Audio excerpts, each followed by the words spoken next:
Hello friends, this is Arnika and welcome to Study with NV Sir।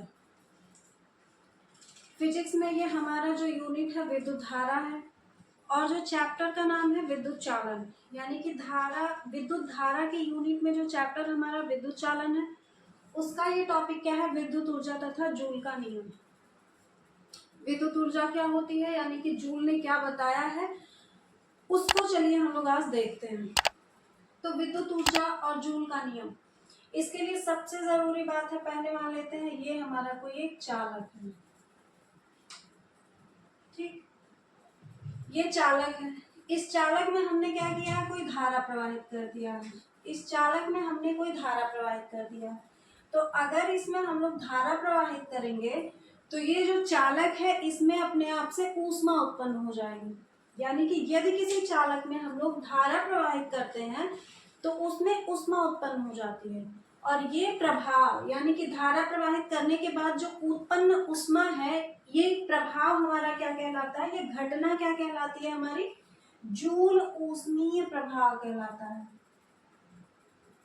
Joule ऊष्मीय प्रभाव, यानी कि joule ऊष्मीय प्रभाव क्या होता है, यदि किसी चालक में विद्युत धारा प्रवाहित करने पर उसमें जब किसी चालक में विद्युत धारा प्रवाहित करने पर उसमें ऊष्मा उत्पन्न हो जाए तो इस घटना को हम क्या कहते हैं, जूल ऊष्मीय प्रभाव कहते हैं। ठीक है, क्लियर हो गया इतना कि ये कोई चालक था, इसमें हमने आई धारा प्रवाहित की, तो धारा प्रवाहित करने के बाद ये चालक क्या हो जाएगा, गर्म, यानी कि इसमें ऊष्मा उत्पन्न हो जाएगी और यही घटना हमारी क्या कहलाएगी, जूल ऊष्मीय प्रभाव कहलाएगी। अब जूल ऊष्मीय प्रभाव देख लिया और इस चालक में जो ऊष्मा उत्पन्न हुई है, यानी कि इस चालक में जो प्राप्त ऊष्मा है उसको हम लोग क्या कहते हैं, अगर ऊष्मा उत्पन्न हुई है तो हमको कितनी ऊष्मा प्राप्त हुई है उस ऊष्मा को हम लोग क्या कहेंगे, जूल ऊष्मा।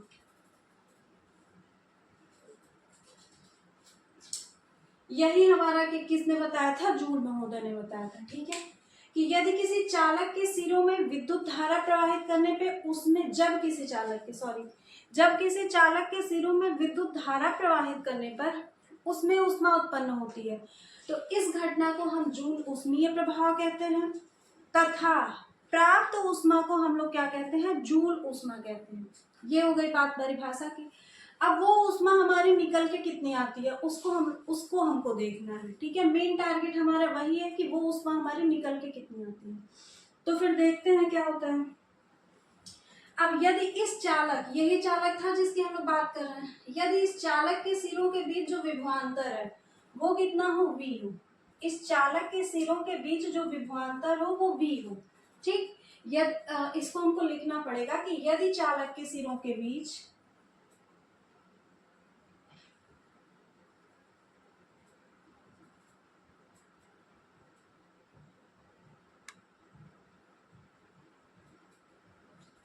चालक के सिरों के बीच विभवांतर V हो। ठीक, अब विभवांतर को हमने देख लिया V, तथा समय कितना हमने ले लिया है, dt।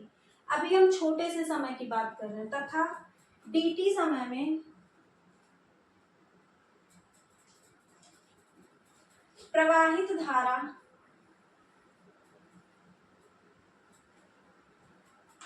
तथा dt समय में प्रवाहित धारा, धारा कितनी होगी, I ही होगी। प्रवाहित धारा, धारा तो आई है पर प्रवाहित आवेश की बात करते हैं क्योंकि आवेशों के प्रवाह की दर को ही हम लोग विद्युत धारा कहते हैं। तो dt समय में प्रवाहित आवेश, यानी कि जितने आवेश प्रवाहित होंगे उतनी विद्युत धारा होगी क्योंकि आवेशों का प्रवाह ही विद्युत धारा कहलाता है। तो यदि विभवांतर भी हो तथा dt, यानी कि थोड़े से समय में प्रवाहित जो आवेश हो, जब समय हमारा थोड़ा सा है तो आवेश भी हमारा क्या होगा, छोटा सा ही होगा। प्रवाहित आवेश dq हो तो dt समय में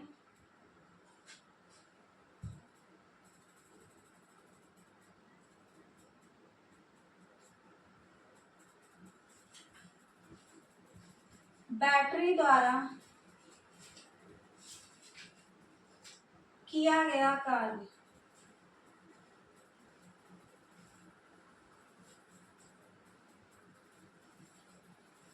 कितना होगा, डी क्यू बराबर डी डब्ल्यू। कार्य कितना होगा, डी डब्ल्यू। जब हम छोटा समय ले रहे हैं, छोटा आवेश ले रहे हैं, तो कार्य भी थोड़ा सा ही होगा। तो डी डब्ल्यू कार्य बराबर क्या होता है, वी इंटू होता है डी क्यू। ठीक है, वी इंटू होता है डी क्यू। अब हमको पता है कि इस चालक में जो प्रवाहित धारा है वो कितनी है, आई है। तो हम क्या लिखेंगे कि यदि प्रवाहित धारा यानी कि चालक में प्रवाहित धारा, यदि चालक में प्रवाहित धारा आई हो तो, अब अगर चालक में प्रवाहित धारा का मान आई है तो हम सबको पता है कि आई बराबर क्या होता है। अगर हम थोड़े से आवेश की बात कर रहे हैं तो थोड़ा सा आवेश लेंगे और यहाँ पे समय भी हमारा होगा थोड़ा सा, यानी कि हमको एक फॉर्मूला पता है, आई बराबर होता है Q अपॉन टी। जब हम t बराबर 1 सेकंड लेते थे तो जो हमारा धारा होता था वो Q के बराबर होता था, और यही हमने बताया है, यानी कि 1 सेकंड में प्रवाहित आवेश को ही क्या कहते हैं, विद्युत धारा कहते हैं। और वही इसने किया है कि यदि dt समय में जो आवेश हो वो dq हो, यानी जितना आवेश प्रवाहित होगा उतनी ही धारा होगी। कहाँ से, यहाँ से, क्योंकि आवेशों की प्रवाह की दर को ही हम कहते हैं विद्युत धारा। तो ये बात हो गई आवेश और यहाँ पे दर, इन दोनों का अनुपात ही कहलाता है विद्युत धारा। ये सबको पता है, लेकिन हमको यहाँ पे चाहिए dq का मान। तो हम क्या कर लेते हैं, यहाँ से dq निकालेंगे। dq निकालेंगे तो ये इधर जाएगा, यानी कि I इंटू हो जाएगा dt, उसको इसमें मेंशन करेंगे। dw बराबर हो जाएगा v into I D T, v into I into D T हो गया।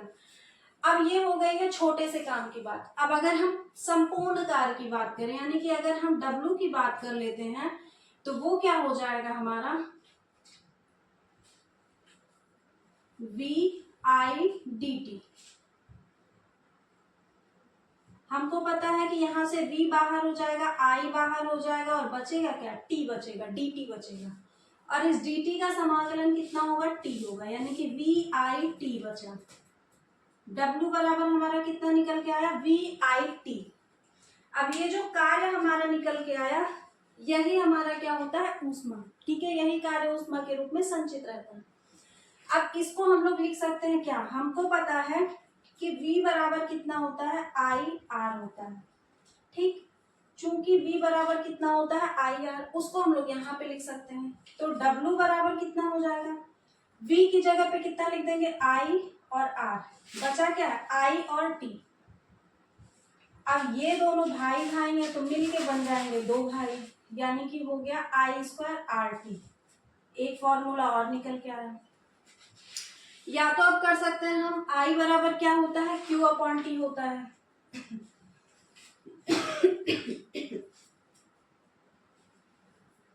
एक फॉर्मूला हमको पता है कि I बराबर क्या होता है, V अपॉन R। यहाँ पे हम लोग लिख सकते हैं। ठीक है, अब यहाँ से तब W बराबर कितना आ जाएगा, I की जगह पे लिखा V अपॉन R और स्क्वायर है तो हमारा स्क्वायर रख जाएगा, और इंटू R और इंटू T, दो R है तो एक R हो जाएगा कट, यानी कि W बराबर आ गया V स्क्वायर अपॉन R और इंटू T। एक फॉर्मूला ये भी आ गया, यानी कि W बराबर क्या आ गया, V square upon R into T आ गया। ठीक है, ऊष्मा का मान, यानी कि यही जो कार्य है ये ऊष्मा के रूप में संचित रहेगी। और इसके कितने फॉर्मेट हमारे निकल के आए, W बराबर V I T आया है, W बराबर I square R T, W बराबर V square upon R into T आया है। ठीक है, और ये सभी किस में आए होंगे, जूल में आए होंगे, क्योंकि हमको पता है कि कार्य का मात्रा कितना होता, क्या होता है, जूल होता है। ठीक है, तो हमने क्या देखा है,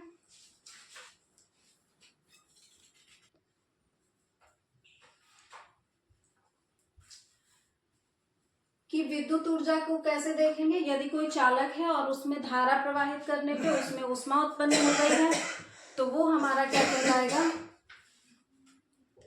जूल ऊष्मीय प्रभाव। ये घटना हमारा क्या कहलाएगा, जूल ऊष्मीय प्रभाव। यदि किसी चालक में हम लोग धारा प्रवाहित करते हैं तो उस चालक में जो ऊष्मा उत्पन्न होती है तो इस घटना को हम कहते हैं जूल ऊष्मीय प्रभाव, और ये जो उत्पन्न ऊष्मा होती है उसको हम लोग कहते हैं जूल ऊष्मा। और उसको हम लोग निकालेंगे किस तरह से, तो इस तरह से, ठीक है। यानी कि